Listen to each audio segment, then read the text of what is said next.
განვაგრძობ თემას სავალუტო ბაზარი და სამომხმარებლო ფასები. Რატომ გაჩნდა ეჭვი იმასთან დაკავშირებით, რომ ლარის კურსის რყევა ხელოვნურად იყო გამოწვეული. ეკონომეტრის სტუმარი ახალგაზრდა ფინანსისტთა ბიზნესმენთა ასოციაციის ვიცე-პრეზიდენტი შოთა გულბანი.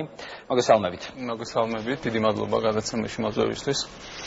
თქვენმა ორგანიზაციამ შეაფასა ლარის კურსის გაუფასურება და გამოთქვა ეჭვი, რომ ქართულ ეროვნულ ვალუტაზე უარყოფითი გავლენა მაკროეკონომიკურ ფაქტორებს არ მოუხდენია და რომ ეროვნული ბანკის როლი ლარის გაუფასურებაში საკმაოდ მაღალია. რა გიქნით ასეთი ვარაუდის საფუძველს? კი ბატონო, ძალიან კარგი შეკითხვა არის. კიდევ ერთხელ გავიმეორებ, რომ მადლობა სტუდიაში მოწვევისთვის და საინტერესო თემასთან დაკავშირებით დაინტერესდით. როდესაც საუბრობთ ჩვენ ლარის კურსის შესაძლო ცვლილებებთან დაკავშირებით, პირველ რიგში უნდა გავაანალიზოთ ის ფაქტორები, რომლებიც გავლენას ახდენენ უცხოური ვალუტის შემოდინებაზე ან გადინებაზე ქვეყანაში, რაც თავის მხრივ აისახება ლარის კურსის რყევაზე. თუ გადავხედავთ იმ მაკროეკონომიკურ მაჩვენებლებს, რომლებსაც შეეძლოთ, რომ გავლენა მოეხდინათ ლარის კურსის შესაძლო ცვლილებაზე, ვნახავთ, რომ ყველა სფეროში არის მატება დაფიქსირებული. შესაბამისად, ეს ეკონომიკური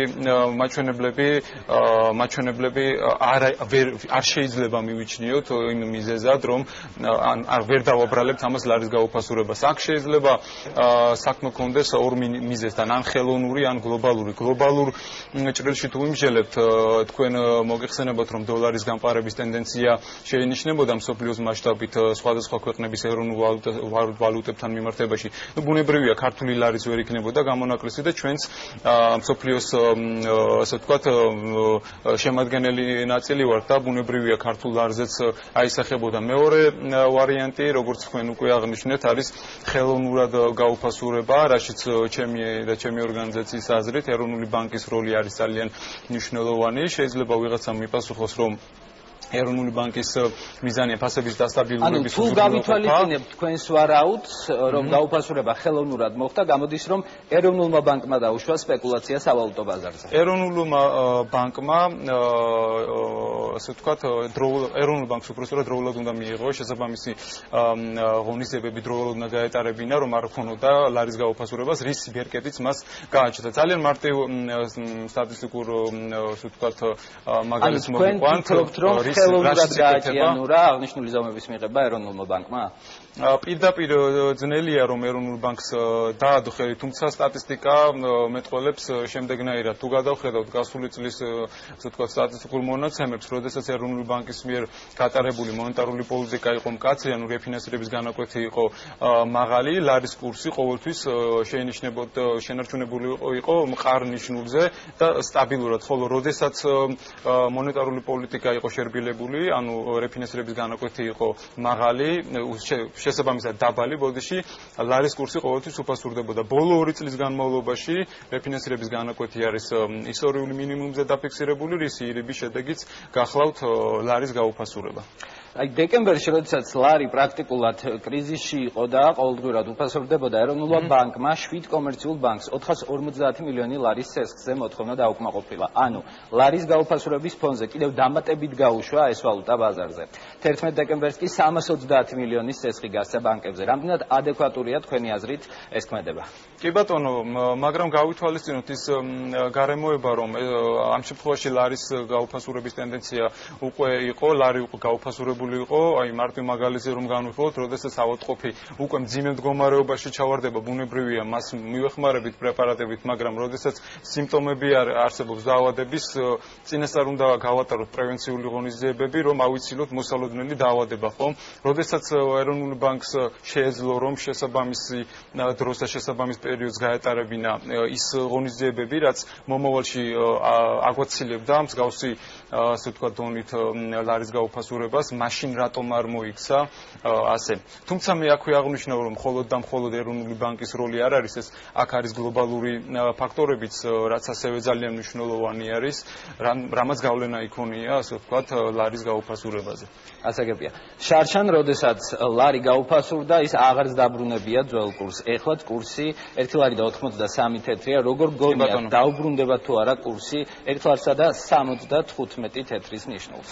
1 ლარსა და 95 თეთრის ნიშნულზე დაბრუნებას ნამდვილად ვერ შეგპირდებით თვითონ ფინანსის სამინისტროში საცხადებენ რომ შეუძლებელი იქნება მსგავს ნიშნულზე დაბრუნება თუმცა შესაძლებელია ვივარაუდოთ რომ აღარ გაუფასურდება მაგრამ შენარჩუნდება ლარი და 93 თეთრზე.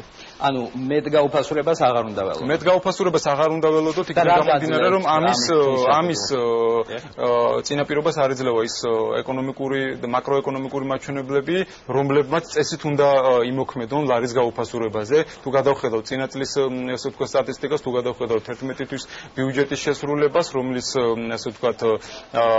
რომელიც არაფერ შუაში არ არის ლარის გაუფასურებასთან, უნებრივია ლარი უნდა დასტაბილურდეს და აქვე აღნიშნავ რომ საერთაშორისო სავალუტო ფონდის ექსპერტებიც აღნიშნეს რომ ლარი ამ რთულ პერიოდში აღმოჩნდა საკმაოდ ასე ვთქვათ ელასტიური და გამძლე ვალუტა და მან გაუძლო ამ რთულ პერიოდს ასეთ შეფასება დავამსახურეთ საერთაშორისო სავალუტო ფონდის ექსპერტებისგან.